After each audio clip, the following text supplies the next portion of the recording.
Hi అండి, నేను మీ శ్రీదేవి. నిన్న ఏరువాక పున్నం కదా, రైతులకు సంబంధించి మొట్టమొదటి ప్రత్యేకమైన పండగ. ఈ పండగతోనే మన హిందువులందరికీ మిగతా పండగలన్నీ మొదలవుతాయి. రైతులు ఈ పండగకి వర్షాలు బాగా పడి పంటలు సమృద్ధిగా పండి ఫుడ్కి మనకి ఎటువంటి లోటు లేకుండా ఉండాలని అమ్మవారిని కోరుకుంటూ కోళ్ళు సమర్పిస్తారు. అమ్మవారిని చూస్తే అలంకరణలో అమ్మవారు నిండిపోయి ఉన్నారు. ఫేస్ కూడా కనిపించకుండా పూలతో అంత బాగా అలంకరించారు. ఇంకా కోళ్ళకైతే లెక్కే లేదండి, అన్ని కోళ్ళు కోసారు.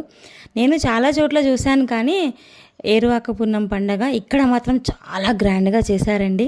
ఇవన్నీ కోడి తలకాయలు, ఇదంతా కోడి ఈకలు, రోడ్డంతా ఇవే. ఈవినింగ్ రైతులు ఎద్దుల్ని తీసుకొని వచ్చి అమ్మవారి గుడి చుట్టూ ప్రదక్షిణ చేయించి తీసుకెళ్తారు. ఈ వీడియో మీకు నచ్చినట్లయితే లైక్ చేసి, షేర్ చేసి, సబ్స్క్రైబ్ చేయండి. Thank you.